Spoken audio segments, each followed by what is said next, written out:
Right, the reason these videos are going on, I want to prove my innocence and nothing more.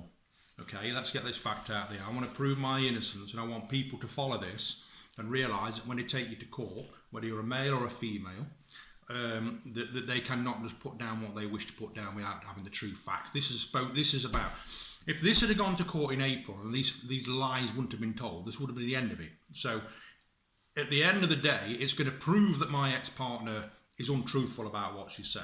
It's going to prove about her character and her conduct, what's been going on for the last year.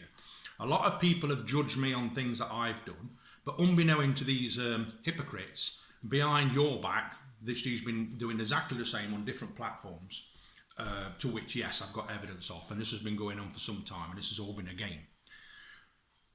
I know that I don't follow her on anything. She's blocked me on everything. I get things sent to me and I ignore them. I'm not interested again where she's living, what she's doing. I'm not interested in that. I'm here about clearing my name. I will be seeking contact for my children now, so I can keep my eye on them. I still have parental responsibility, and I think she needs to look at that, because if there's changes schools or anything that involves them, I need to be told. I have received no school reports or any information regarding my children in the last year. Now I'm in a position where I don't know where she's living. I don't know what she's doing. I can't write to her. She's not sent me no letter. I mean, if she wanted to, there's no reason why those children can't write to me. No reason whatsoever. There's no reason why those children can't phone me. But that part of everything falls upon her, not me. If I start ringing these numbers up, well, I haven't got any of the numbers now. I don't know what numbers the children have got, but if I can't contact her, that falls on her. So for people that's watching this, saying this, that and the other, if I'm trying to make contact with my children, that could be deemed as me harassing or stressing her or anything. But there's no reason why she can't sit round a table with them children and let them ring my old phone number and contact me and chat to me. There's no reason. She can record the conversations or whatever she wishes to do, but she's not going to do that. And the reason she's not going to do that, because that proves everything what I've been saying. She doesn't want me to have anything to do with those children, so she can move on with whoever she wants to move on with, whichever men she decides to move on to in the future, without me and being a part of it. And that's fair enough and that's acceptable. But the only part of this is it's the children that his harm is coming to. You know, we've got Father's Day this week. I can't imagine I'll get a Father's Day card if I didn't last year. She's doing everything she can to keep those children away from me and for me not to have any contact with them. Whether there's a third party involved or this is involved, she's not even interested. So that's that. I want that to be put out there clear. That, you know, what do I do? What do I do? Go around to where she was living? Do I start ringing? No, because she'll have me arrested. But at that point, then if I get arrested, then I can sit in there and I can give all this evidence and explain to the police, so I can put it into criminal and use it as my defence and name people. So first of all, we'll go through this again today. I've received an email from the social services, which is quite interesting. I've complained about 4 issues. They're not separate issues. One is, it's all a whole bunch of all different things that are part of those issues. They've now put on an email that they're not willing to look at 1 and 2, issues 1 and 2. They've said, to put her back in court. I'm doing that, and then I'm putting her in criminal court for the lies that she's told. And I'm sure the judge would make the decision that the lies that she's told on that statement, and we've picked up on some more. She's made on the statement said that something happened when it didn't. It actually happened to me, and we've got video evidence of that. Something she said she did. So it's just the more and more we go through it, the more lies. So he's going to sort of think, well, you've lied on a court document that swayed our argument, that swayed our decision against this gentleman, and it's a criminal thing, and then he can pursue that through the criminal court himself. That, you know, although I'm making a statement to the police next week, which they're going to take all my evidence, quite willing to look at it, and then if they don't act on that at that time, the courts will then get them to act on it. So it's inevitable that she's going to have to be interviewed under caution and explain why she said all these lies. She probably doesn't realise. The social services have not picked up on something she said. If they're access to her medical records, they don't know. It'll be true. 2 things that's been mentioned. That if they'd have access to her medical records, they could have proved that were lies, but they didn't. Never. So that's that. So points 1 and 2, they're not willing to investigate it or look into it. They want me to take it back to court. We are doing. But later on in the email at the bottom, you've actually said, can you give us the evidence that you've got for 1 and 2, please? Can you make it a bit more clearer? Why? If you're not willing to investigate it, why do you want that evidence? Do you want it because we're now taking you to court as well? Do you want it because I'm pursuing a complaint against her and you want to back it up? So you want the evidence from me to say, she's done this, this, and this? And you're going to say, well, actually, this, this, and this. I know exactly what you're doing. You're going to blame this onto my ex-partner, blame it all onto my ex-partner, and try and hold her accountable for it.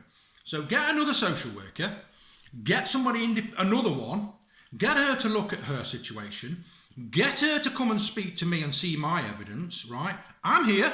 I'm not going nowhere, right? Get her to come and see the evidence that I've got that should have been put in court in the first place, that your social worker never even met me, knew about the evidence, never requested copies of it or to come to the house to see it, and yet you've been going round to her house on regular occasions. You've spoken to her face to face, like you didn't speak to me face to face, you spoke to me on the phone. But you now, at the bottom of your email, would like to see the evidence that I've got, although you don't want to act on it with points 1 and 2. That's strange. I think you're going to try and throw my ex-partner under a bus. Good. And I think you should be on her back. I think you should be investigating the children's welfare, where she's living, what she's doing, and who she's living with. Now, I know under law that I can't sort of say who she's associating with, who she's having relationships with, but I can request that that person's looked into, right? For the safeguard my children. Now, I don't know whether she's moved in with him. I'm not interested. I'm not sure. But she announced this. She announced this relationship on the same day as the court. Came out of court and announced this relationship all over Facebook. I got told that. I've not been sent any information apart from I've got a message on my phone that tells me, did you know? And again, I'm not interested. It's fine. She wants to hang around with people like that, then that's fine, right? He's probably the nicest guy in the whole wide world and probably not aware of any of this. Probably not aware of what she's like until we're further down the line, because I'm sure he will in time. So that's that one. I have been contacted by a London-based solicitor who's quite prepared to take on my case with regards to the social services. No win, no fee. His costs will come out of that, and any compensation, I'd like it to be publicly known. If I do receive any compensation for the alarm and distress and all the rest of it, definition, character and all the rest of it, what the social service has done to me, which is now beginning to be public knowledge because she's going around telling everybody, going to schools and places like that, telling people about this, this and this and this. She's not allowed to see the children until they're 16 and all the rest of it, what she's saying, which is causing me a lot of alarm and distress. Any compensation that I receive after all my solicitor's fees and everything have been paid will be going to Framework. 100% of what I make will be going to Framework charity with a given. And I'm saying that on here. I'm saying that when I speak to the gentleman again on Wednesday afternoon when we have our consultation, see if he's going to take my case on. He's quite hopeful that he can do something with this. And he has a very good record, 100% record I think he said he'd got. And when he takes it to court. So let's deal with that one. It's just a mess, and this is something, it would have ended in April. There's no need for this. Also, an email is going to be sent to her place of employment so they can do an internal investigation under safeguard. I don't know what section it is, I was told. Things that's been said, things that's been done, things that's been shown, things that's this. They want to make them aware. Just internally let them know and discuss it and make sure that she's been forthcoming with the truth about things that's happened to her in the past. I very much doubt she has. Maybe they have. But I know that the person that she was working for was covering things up. Also, an order, with an order placed, I'm not going to say too much about that order, but if we're led to believe with the information that I've got two separate pieces of information given to me, and one is she was seen not too far from here, and I'm sure that's a breach of the order. But anyway, that's going to be looked into as well. I'm not going to say whether it is or whether it is. I'll discuss that with the police. And if that's a breach of the order, then she'll have to be arrested for that one as well. So that's it. I know people's watching these, and I know, everybody. I don't know whether you're stalking me, deliberately trying to watch these or I don't care. There's a lot of information I'm not telling you, but I just want people to watch these and understand that when these make these statements up, and your ex-partner makes a statement to people and they tell lies on them, or they give the statement and say something that's quite serious, they should be looked into. They should be looked into. They should be looking into these allegations, and they've not been. And even the allegations that I've made, although there's very few, if you wish to read through the statement, there's hardly anything I've said against her. And the reason is they've not used any of my evidence. They've not looked into it. Now, whether or not they could have come and seen my evidence. I've got paperwork, I've got written evidence here, and it's not been used in court. Another thing that we're concerned about, which has caused me a lot of alarm and distress, and again, she's now going around saying this to people. I've not said to anybody what she's been saying or what's been said about me on this statement. Do you know what? I wouldn't, because it doesn't even sound like me. But I want to give people an example of this, and give people an example of how it works. And this is exactly what my solicitors told me to say, right? So what they tend to do when they make these statements out, they'll use certain words in it to destroy the character of the person they want to destroy, i.e. me. So they'll write the statement out, and we've done is written all these words out that we don't like, and we put the definition at the side of it, and then we've just, and it's nothing to do with me. So I'm going to give you an example of this. This is the best way I can do it. I went into a shop the other day, and I bought a loaf of bread. Okay, I paid for it. I came home, I ate it, and did all the rest of the piece of bread. Now, somebody maliciously, i.e. somebody who's writing a statement or whatever, would then write down, which is wrong. And you can judge this for yourself, if you think this is acceptable. He went into the shop to buy a loaf of bread. That should be the end of it. That should be the end of that, right? So somebody makes an allegation against you, you should write, well, yeah, he went into the shop to buy a loaf of bread. But no, they go further than that, and they put this, and they've done it on several occasions on that statement, which has caused me a hell of a lot of fucking alarm and distress. He went into the shop and bought a loaf of bread. He didn't steal it. Why would you put that? That's an example of how they do things. Why would you put that? And then they'll carry on and doing a similar type of thing all the way down the line with issues and things what's been made. So when somebody's looking at the statement and reading them, he went into the shop and bought a loaf of bread. That should be the end of it. He went into the shop and bought a loaf of bread. He didn't steal it. Why did he steal it? Is he a theft? Is he a thief? It's putting this into people's head. It's how they write their statements. So all these words that they've used in it, aimed at me, right? There's no reason for putting them in there.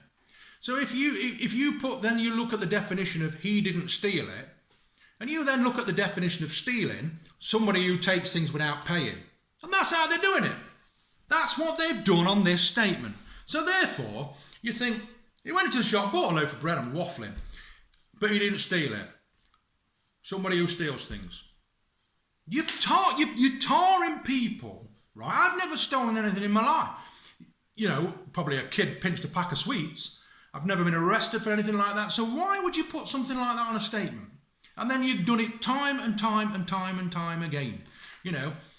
Like, again, I can't specifically say the case, and I won't, but Mr. Stevenson says this. But he doesn't deem it as this. I never fucking said that. Now, I've said something, and I've said something along the lines of, that's blue. Mr. Stevenson says that blue. But he doesn't deem himself as being colourblind. Why fuck put that down? So then you put that fucker down. He doesn't deem himself as being colourblind. So not only have I gone out of a shop and I'm under suspicion of theft, I'm now under suspicion of being colourblind. So when somebody's reading all through all these things that they've put down on here, when you get to the bottom of it, he's a fucking thief who's colourblind and all the rest of it that's out of it. And that's the basis of what they look at the statement. When it's total fabrication of the truth. And that's what this is. And again, this statement has caused me a hell of a lot of alarm and distress. And the person that wrote this statement, it's not factual, they've not looked into anything. They've not approached me afterwards and says, this has been said, can you confirm that's true? Or this has been said, or that's been said. They've not done anything that. It's right down. She dropped this case before Christmas. The social services and CASCAF were involved. When it went to court, there was a mix-up with CASCAF for some reason. We don't quite know why. Well, we do know what happened. My ex decided to change her phone number. She changed her phone number and never gave it to anybody. Okay? And she never gave her new phone number to anybody. When it went to court on the 3rd of December, because she'd been in contact with me, said the children wanted to see me and all the rest of it, before court, wanted to know what I were doing. That's all that was about. She gave me her new phone. I already had her phone number because she gave me it. She tricked me into getting it through a Facebook account, right? I had her phone number, and this is true. This is on my children's line. When we went to court, on the morning of the court, I was presented in court on phone, and she wasn't. They tried to contact her and couldn't. And it was me that gave her new phone number. Me. And that's on court record, that I gave the courts her new phone number when we was in court. They were trying to ring her, couldn't get through. I said, well, this is her phone number, and I rung her. So I got her into court. The reason she did that is to keep CASCAF and everybody away from her and keep herself away from everything until it went to court. So she could then pursue the social services and all the rest of it. Very, very clever. And it was me that gave that number. But at the same time, after we'd spoken to the courts and she rung me back after the court date and said, and discussed everything was fine, and she wanted me to see the children. She had then said, oh, well, I rung the court that morning to give him my number. I said, well, it was me that gave him your number. And it's on court record as that. So that's why a way of getting CASCAF out of it. She kept CASCAF away, and they kept trying to contact her and couldn't contact her. And with COVID, it was by phone call. They should have wrote to her, but they don't like writing because of COVID, because they don't like handing paper out. It's about doing work. They like to send emails. But incidentally, my email address in CASCAF was blocked because she, before I changed my password, went onto my email. I'm assuming that she blocked my CASCAF from my email address. But luckily, I phoned CASCAF and did my report. They contacted me and we did our report. The woman had dropped it, but she had to do a Section 7. According to my wife on that phone call, ex-wife, she was pissed off about having to do this report. And now it's been dropped. She's running around doing what she wants to do, announcing that she's seeing him, announcing she's seeing them. But under there, up until that date, until it was dropped by the social services, she'd not announced what she was doing and who she was seeing. Even they found that strange. And that was on a phone conversation, by the way, to the social service. And when the social services woman spoke to me on the phone, she had said, we've not been aware of all these gentlemen that she's been seeing, right? Although they were aware of one of them after they actually spoken to her about it. That's another story. I'm not going to go into that. So that's it. So very bizarre are they not willing to act on 1 and 2, but they want information in regards to 1 and 2. I think therefore well now that I'm not going to let go on this. I won't be contacting you. I know you'll be watching this. I'm not going to be contacting you until next week, right? I will contact you next week, and you'll be given the information that what you've asked for. My freedom of information request and all the access information request, which now, yet again, you've waited over a week to contact me to say we need this, when you could have said that to me before. You've never said that to me before. So again, you've held it up. You've now moved the goalposts on that one because I've received an email yesterday with regard to my Freedom of Information Act, and you've now said it's going to take up to 30 days when you said on the phone, and I've proved it and I've got a recording of it telling you it'd be 20 days minimum upwards, but you're now saying minimum of 30 days upwards, which adding all these weeks and all the rest of it's going to be a lot longer. So I know this is going to take time. This is not the end of it. I'm going to keep going and going and going until my name has been proven and all these lies have been proven. Again, this could have been empty. It could have been ended. It's going to be Father's Day. I take it I'm not going to receive anything, not even so much as a phone call from my children. So all those people that she's going around telling you this, this, and this, and this, and this, lies. And whether you believe her or believe me, you fucking believe her. That's the fact of the matter. I'm having to do this so you can start to believe in me and prove that all these are lies, right? She is deliberately keeping me away from my children. I cannot now, in this situation I'm in, do anything to see my children because they'll no doubt deem it as harassment, stress, and all the rest of the shit that goes with it. But she's the one who's holding the cards, if you like. She's the one who's in position for them to say, look, ring your dad, here's your dad's number, I'll sit there, put it on speakerphone, blah, blah, blah. You can have who the fuck you want in that room, I don't care. Right? But you're not going to do that because you're trying to keep my children away. So to all those people that's going around calling me, including the fucking cunt who works down Mansfield, who I grew up with, right? And I'm coming to see you next week, right? And having it out with you. So you can get outside of your garage and me and you will have a little chat about this, about what you're going around saying. And you know who you are. We'll just discuss what's been said, discuss what's been happening, and I'll give you my side of the argument, because you're receiving her side of the argument from her and her family and not believing somebody who you've known since she was 5 years old. Thank you very much. Well, I know things about you. Let's just say that one. You know what they are. Right, so that's that.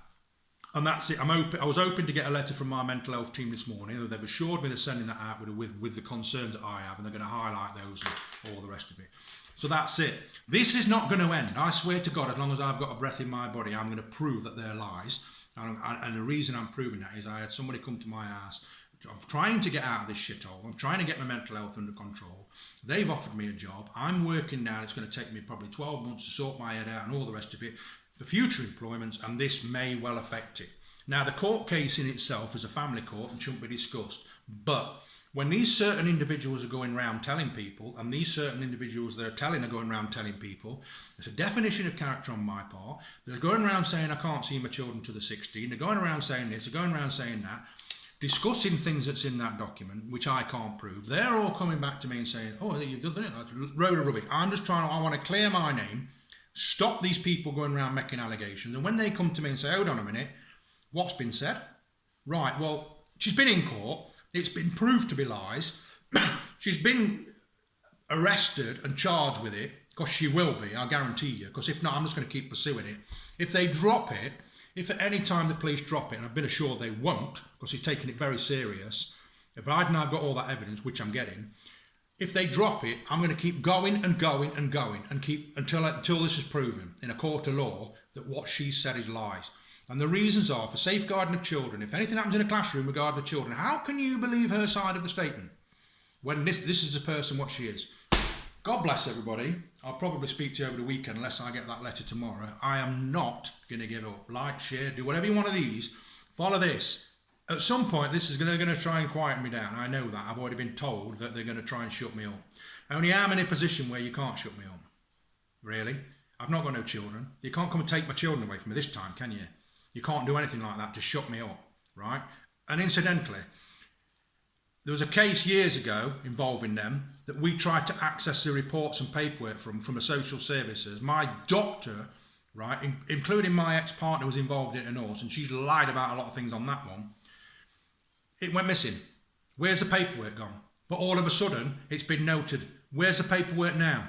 Am I going to get that under subject access? I very much doubt that. I would more than likely say that paperwork's gone missing again now. God bless everybody. Keep watching. Follow it. And if anybody's out there in the same situation as me, do something about it. I'm not going to use the word man up or whatever. Do something about it. You can do something about it.